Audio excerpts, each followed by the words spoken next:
अगर हम बिना किसी स्वार्थ के किसी की भलाई करते हैं तो उसका फल हमें अवश्य मिलता है। इसलिए हमें हमेशा दूसरों की भलाई के लिए तैयार रहना चाहिए। आज हम बात करेंगे एक ऐसे राजा की जिसने बुरे समय में भी भलाई रास्ता नहीं छोड़ा। एक बार की बात है, एक नगर में रामधन नाम का एक राजा रहा करता था। वह बड़ा ही दानी और पराक्रमी था और हमेशा अपनी प्रजा की भलाई करने के लिए तत्पर रहता था। आसपास के सभी नगरों में उनका बहुत आदर सम्मान था, यहाँ तक कि शत्रु राजाओं ने भी उनकी दानवीरता के किस्से सुने थे। एक शत्रु राजा ने यह फैसला किया कि हमें अपने साम्राज्य को बढ़ाना है, इसके लिए हमें रामधन के साम्राज्य को छीनने के लिए युद्ध करना होगा। ऐसा सोचकर शत्रु राजा ने अपनी सेना को प्रशिक्षण देना शुरू कर दिया ताकि हारने की कोई गुंजाइश न रहे। मौका पाकर उसने रामधन के साम्राज्य पर आक्रमण कर दिया। रामधन इस युद्ध में हार गया। मजबूरन उन्हें अपना साम्राज्य छोड़कर जंगल में भटकना पड़ा। भले ही वह युद्ध में हार गए थे, किंतु उनकी ख्याति अभी भी कम नहीं हुई थी। जंगल में रहकर वह सभी कार्य करते थे जो एक साधारण मनुष्य अपनी जीविका को चलाने के लिए करता है, लकड़ी काटना, स्वयं अपना भोजन बनाना आदि।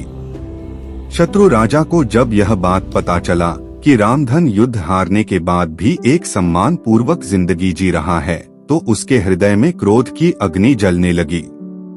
उसने पूरे साम्राज्य में खबर फैला दी, यदि रामधन को कोई बंदी बनाकर उनके महल में पकड़ कर ले आएगा तो वह उसे 100 दीनार का इनाम देंगे।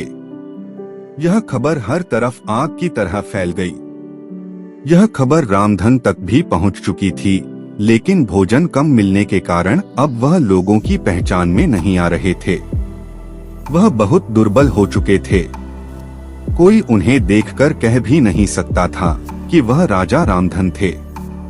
रोज की तरह वह जंगल से लकड़ियां काटने के लिए निकले, तभी वह क्या देखते हैं कि वहां पर एक व्यक्ति बैठकर रो रहा था। वह उसके पास पहुंचे और कहने लगे, तुम्हें क्या हुआ, तुम ऐसे क्यों रो रहे हो? व्यक्ति ने कहा, मेरे पिताजी की तबीयत बहुत खराब है और उन्हें इलाज की सख्त जरूरत है। मेरे पास इतने पैसे नहीं कि मैं उनका इलाज कर सकूं। अब मुझे कोई रास्ता नहीं दिख रहा। अपनी आंखों के सामने मैं अपने पिताजी को मरते हुए नहीं देख सकता, इसीलिए मैं इस जंगल में छुप कर आ गया हूँ। मैं कैसा पुत्र हूँ जो अपने पिताजी का इलाज भी नहीं करवा पा रहा हूँ।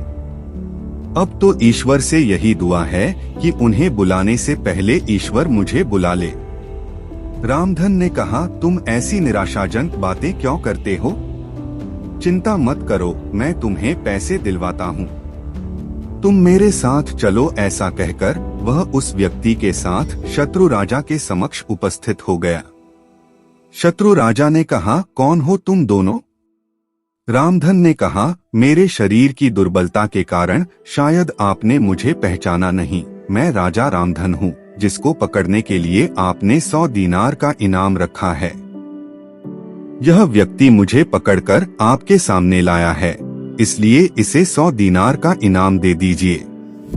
व्यक्ति ने जैसे ही सुना यह राजा रामधन है, व्यक्ति ने कहा, उसने हाथ जोड़ लिए और कहने लगा, मैंने सुना था आप बहुत दानवीर हैं, आज देख भी लिया। आपके पास धन तक नहीं है, लेकिन आपने मेरी मदद के लिए खुद को शत्रु राजा के समक्ष तक सौंप दिया। सचमुच आप महान हो। यह सुनकर शत्रु राजा लज्जित हो गया और उसने रामधन के आगे हाथ जोड़ लिए। शत्रु राजा ने कहा, महाराज, आपके पास कुछ भी नहीं है, फिर भी आप लोगों का भला करने में लगे हुए हैं। भले ही मैं युद्ध जीत चुका हूँ, लेकिन आपने तो लोगों का हृदय जीत लिया है। मुझे माफ कर दीजिए।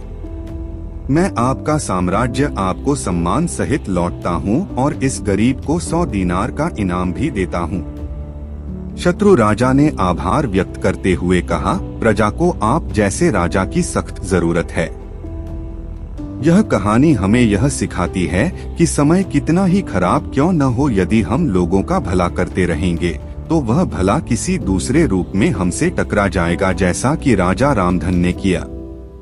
उनके पास अपनी संपत्ति नहीं थी, लेकिन भला करने की चाहत थी और उनकी इसी भलाई के कारण उन्हें उनका साम्राज्य वापस मिल गया। हेलो दोस्तों, उम्मीद है कि आपको ये स्टोरी अच्छी लगी होगी। स्टोरी अच्छी लगी हो तो स्टोरी को लाइक और अपने दोस्तों के साथ शेयर करें। तो मिलते हैं फिर ऐसी ही स्टोरी में नेक्स्ट स्टोरी वीडियो में। अगर आप इस चैनल पर नए हैं तो आप मेरे इस YouTube चैनल स्टोरी अड्डा बाय AP को सब्सक्राइब करें। Thanks for watching.